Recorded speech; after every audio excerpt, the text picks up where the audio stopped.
When the Nintendo Switch OLED came out, one big question arose for all Nintendo Switch users, and that question was, is it worth upgrading? 2 years since the release of the OLED, we now have information about the sales of the Nintendo Switch year over year. From this, we can see a 58.8% increase of sales between 2022 and 2023. This is over 3.5 million more units that were sold in 2023 so far. But what has kept it up for so long? The Nintendo Switch by no means is powerful. If you want something that has lots of portable power, that's where you go for something like the Steam Deck. However, the Nintendo Switch doesn't need this power, as a lot of its high top title games like Zelda and Mario Kart aren't exactly energy intensive or performance intensive games. Moving on to the hardware side of things, we've got the Joy-Cons, which are definitely one of the biggest selling features of the Switch. Being able to detach the Joy-Cons and play multiplayer no matter where you are is definitely something that helped this console sell.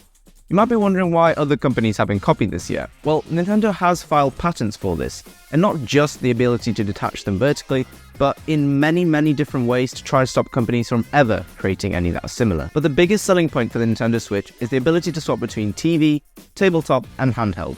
Out of the three big console giants, Nintendo, Xbox, and PlayStation, Nintendo is the only one that's been able to get this right, whereas PlayStation has tried with their PlayStation Portable and Xbox has their Cloud Play. These aren't exactly up to the same standard, and you can't just swap between playing portable and then TV that easily. The software for the Nintendo Switch is similar to that of iPhones and Apple software in general. The software is extremely minimalistic on their home screen. You can see there's no extra information that needs to be there.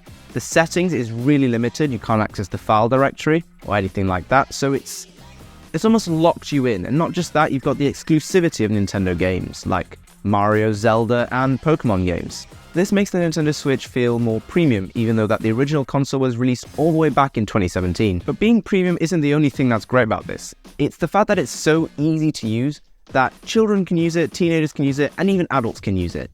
Opening this up to a much wider target market means that they can sell a lot more units. This is backed up by their game selection, as you have games like Mario Kart and 1-2-Switch, some of the easiest to play games on the Nintendo Switch, which anyone can play at any skill level. So let's move on to games then. A lot of people diss Nintendo for having really limited games, but once again, comparing this to Apple, you've got basically the App Store being the Nintendo Store, and Play Store being Xbox and PlayStation with their much wider variety of games. Now, yes, PlayStation and Xbox have more options for games, but not all of them are going to be as good as the Nintendo games. Take Mario Kart, for example, one of the best-selling games on the Nintendo Switch, selling over 55 million copies since its release in 2017.